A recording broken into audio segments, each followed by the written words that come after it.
My true favorite of 2022 and right now though is Bounty. Say hi. Hi. Welcome back to my channel. With the sales season upon us, I figured it would be a good time to revisit a lot of products that I deemed to be my top products of last year, and to kind of prevent me from just buying just for the sake of a deal and enjoying the things that are in my collection that I already know that I love. I also was really curious to see how these products held up throughout the year, with me deeming them favorites last year. And yeah, so let's just get into the look. One of my collection products that were a favorite in 2022 was the Rose Inc Skin Enhanced Luminous Tinted Serum. I have this in the shade 030. It's one of those formulas like the Chanel Le Beige skin tint slash foundation, where it has the little pigment balls suspended in serum that you agitate once you put under your face for it to go on smoothly. I can't say that I would call this a favorite for 2023 whatsoever. I don't dislike this product, but I kind of have been reaching for it more lately just to kind of get it used up and out of my collection. I find that it's really picky. Like, it's a really picky product with what I have on underneath it. So a lot of sunscreens, if I have it on underneath it, it pills, it gets streaky, certain moisturizers are too heavy for it. The only thing that I found that works underneath this product is the Embryolisse Lake Cream Concentrate, which doesn't have any SPF in it, which I don't really like not wearing an SPF underneath a thin product like this. And so I feel like because it's so picky, I don't really reach for it that much. And so I just take 2 pumps. I just take 2 pumps like that. And then I use the Rose Inc. This is actually the foundation brush. This is the number 3 brush. This actually goes with this product.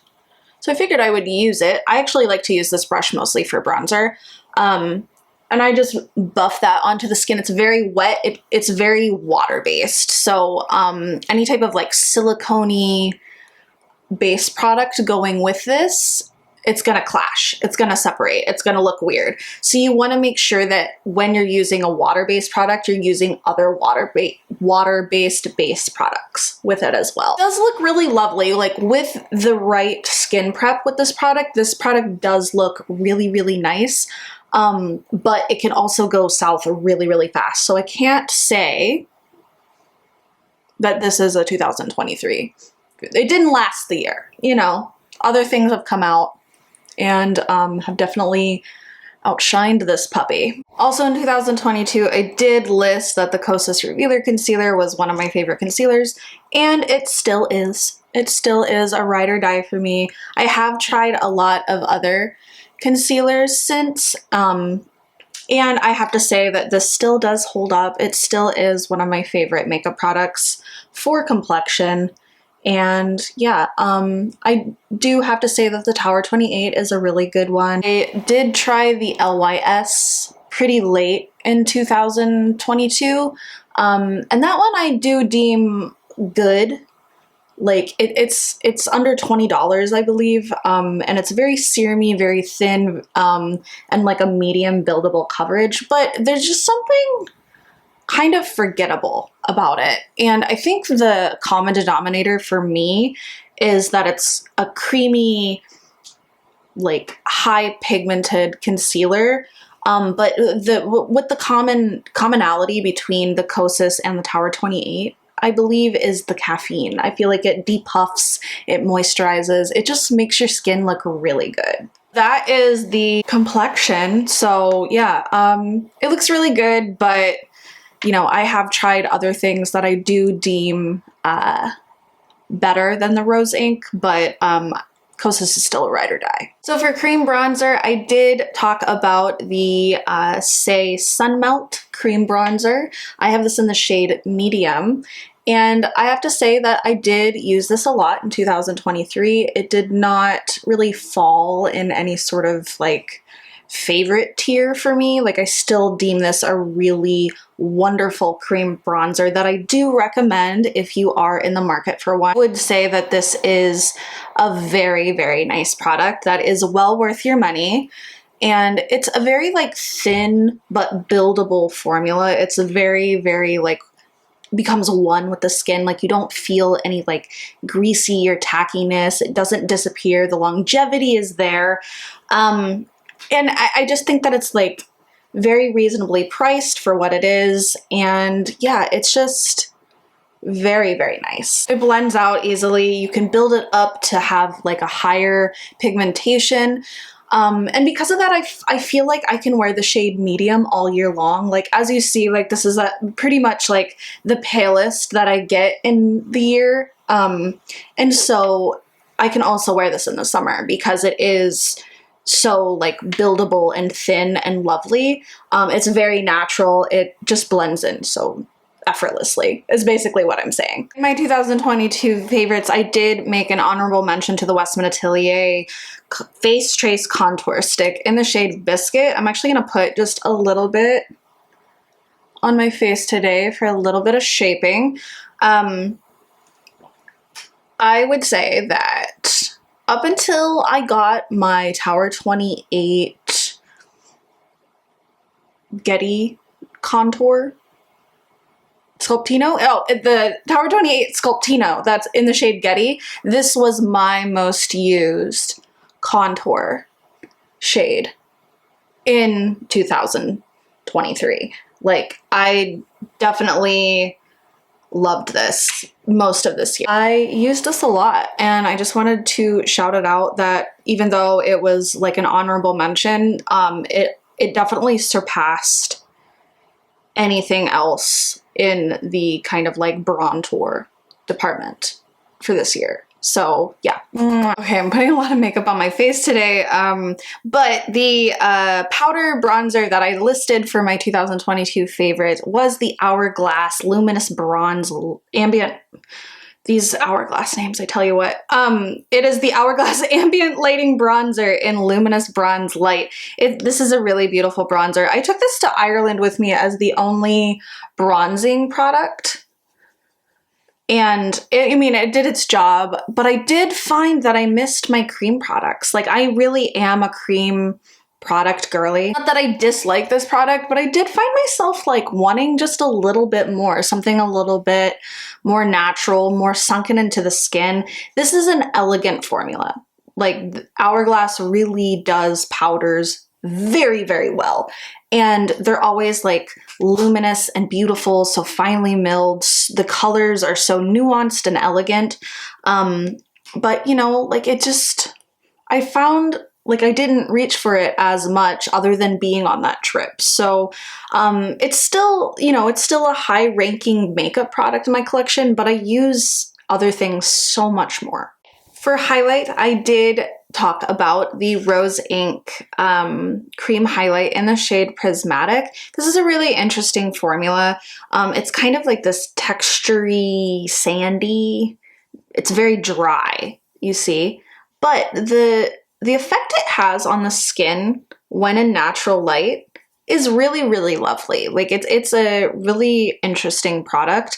What I found that I really like this for, I like this as a one and done eyeshadow. I like to put this all over my eyes more so than I do any sort of like highlighting on the regular. I wouldn't say that I've picked this up a lot, but I did pick it up a lot for eye looks. This is made for a certain person. And for me, I like a glossy, sticky, very wet glass skin type of highlight. And this is much more subtle than what I'm looking for, but I really do like it on the eyes. The other highlight is the Westman Atelier Lit Up Stick in the shade Nectar. This is a very beautiful, beautiful cream highlight. It's very glossy. It has like a very slight translucent peachness to it. So this is gonna work for any skin tone because it is so glossy and transparent. Like, it's about the finish of it more so than the color. I love this product. This is something that I've definitely used on the regular ever since I purchased it. It is a very gooey, like sticky, tacky creamy emollient highlighter, like everything that I love. I find that this is a really good product that you can prime your skin before face products, or you can put it on top of an already set base. I really love to use a cream highlighter before I put on my blushes. I do find that it makes it more skin-like and like sinks in all together more so than like putting like the, you know, the cherry on top of the sundae, if you will.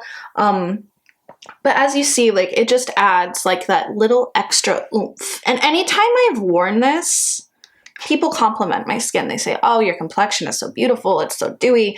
Like, and it's usually this product. Like I'm usually wearing this highlight.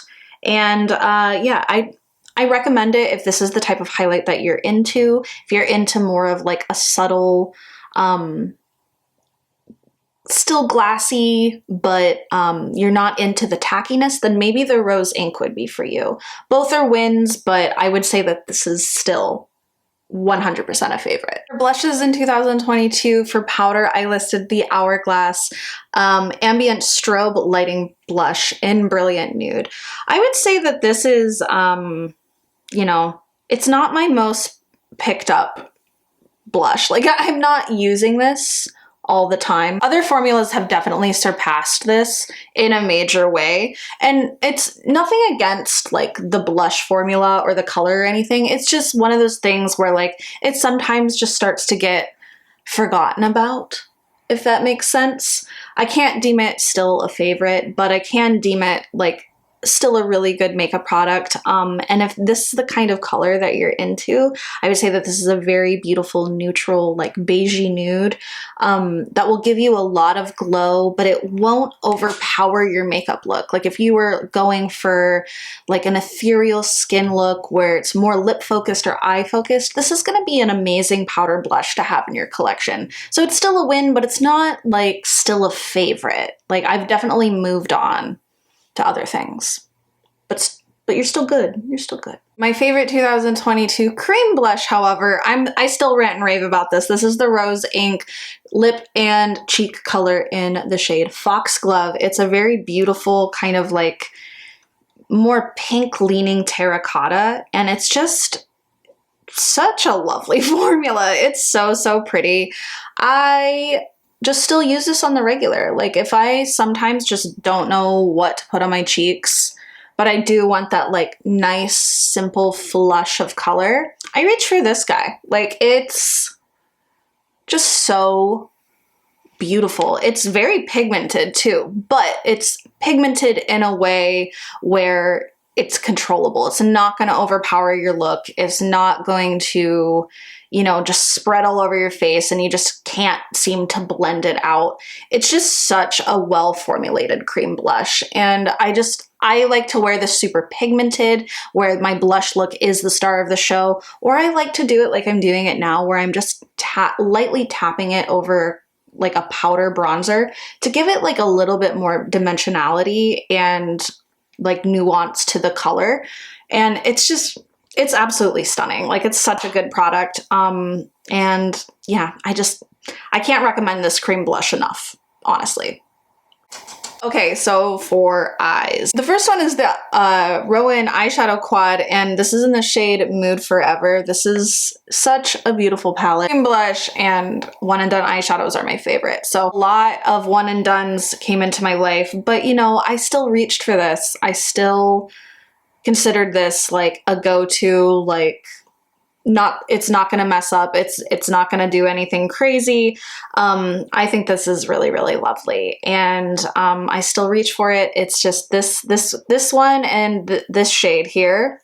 Gorgeous. I love the Roen formulas. And yeah, I think I have all of them, but two, you know, like these are really, really beautiful.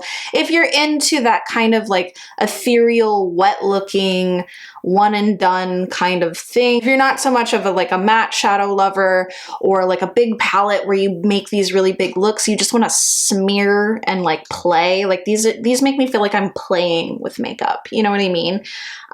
They do crease, like I would say that they're long lasting. Like the colors are going to be on your eyes at the end of the night, but they're going to look lived in. So it's for a person that wants a certain type of look, and I am that person. I do like a lived in kind of creasy, you know, makeup looks like makeup, you know what I mean?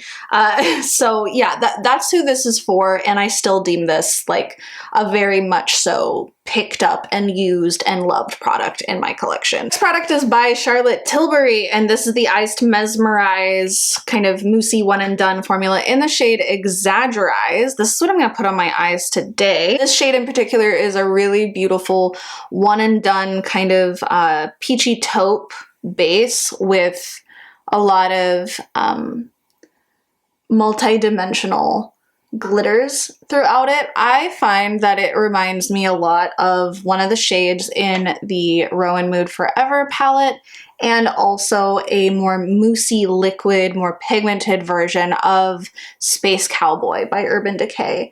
And I just think that this is such a lovely, lovely color, and it's gonna look lovely on every skin tone. Does it crease on me? Yes, but every eyeshadow does. Something I love about this is that you can use it as a one and done. It's a beautiful base to make a more complicated look. It spreads out effortlessly with your fingers or a brush. And yeah, it's so wet looking. Like, it's everything I want an eyeshadow to be completely honest. And yeah, I reach for this a lot in the summer. It's one of those products where like I start trying new things, and it's not necessarily like I forget about it, but once I put it on my eyes again, I'm like, yeah, this is pretty amazing, and I love it, and it's a favorite still. Ooh. Speaking of Urban Decay Space Cowboy, it is still a favorite. It's the best one and done, like, wet looking eyeshadow, and it's also like the best topper for anything. Like, it's just the ultimate eyeshadow. Taking it on top of Exagger-Eyes. I think it was somebody commented in one of my videos, like probably a little less than a year ago, and they were like, I like to take Exagger-Eyes and then put Space Cowboy on top of it. And I did it, and I've never looked back, honestly. Like, I don't really want to wear one without the other. I think they go together so beautifully. Like, oh, let me swatch Space Cowboy for you. And I feel like even though I was tempted to buy the Urban Decay, like the new Moondust eyeshadows, I really thought about it, and I was like, am I going to use any of them as much as I use Space Cowboy? And the answer is probably no, like, honestly. So I didn't pull the plug and buy the new palette or any of the new singles, because I knew that I just wanted them because they were new and how much I love this formula or this shade in general. But I knew that I would just still use Space Cowboy the most. So, you know, why stray? But yeah, oh, so beautiful. I can't even, so of course, yeah, it's still a favorite. Just a quick look at the eyes here.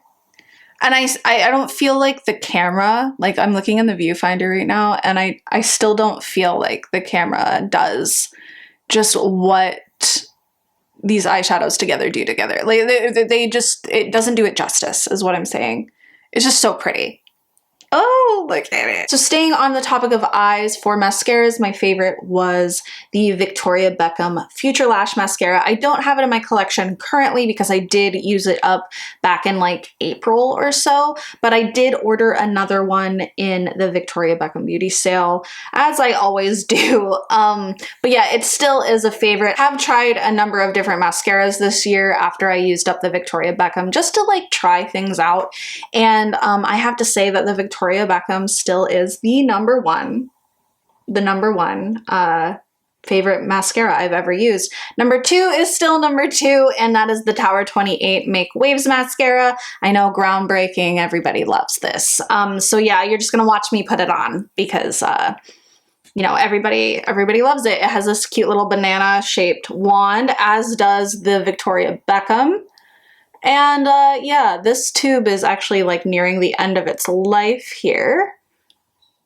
But I have to say, yeah, it's still a favorite. Still loved and talked about and used in just about every, oh God, used in just about every other video. So yeah, no news here. You already know. I love this. So, and moving on to lips, the lip liner that I mentioned in my favorites of 2022 video was the Charlotte Tilbury Lip Cheat in the shade Iconic Nude. And yeah, I still love this. I actually should have sharpened this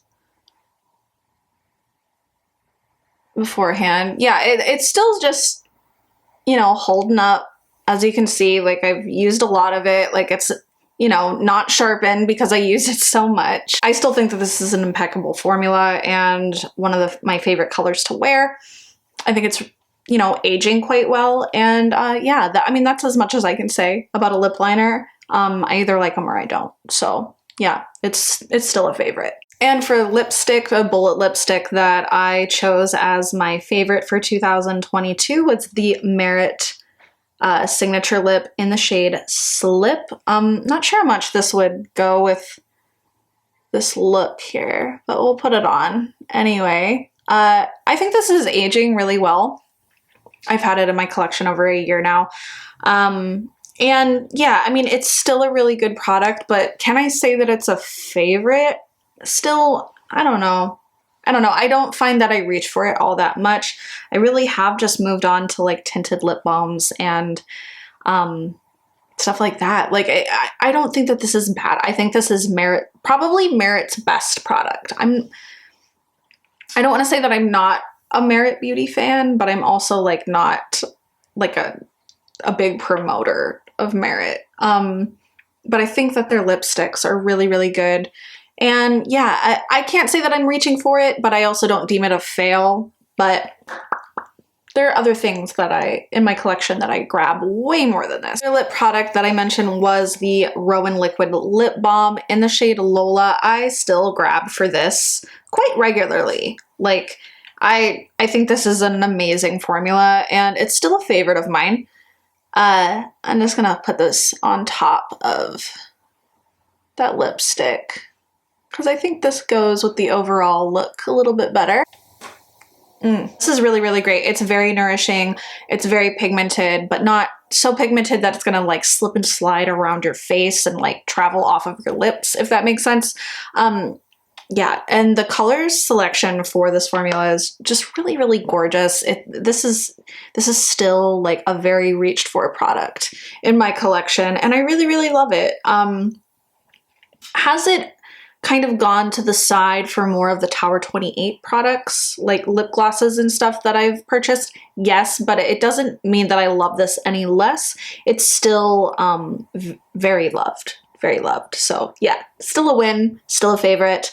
Love this if you're looking for something that's nourishing, hydrating, pigmented, not sticky, but also gives you like that nice glossy shine. So okay, so that is it. My full face of products that I loved and were favorites in 2022 based on my 2022 makeup favorites video. Yeah, I would say that I stayed pretty consistent. There were a lot of new things brought into my collection that I love equally or like a little bit more than these products, but I have to say that I still reach for these products quite a bit, and I am using actively all of the makeup products in my collection. And yeah, so that is the look. That's everything for me today, and I'll see you in the next one. Bye!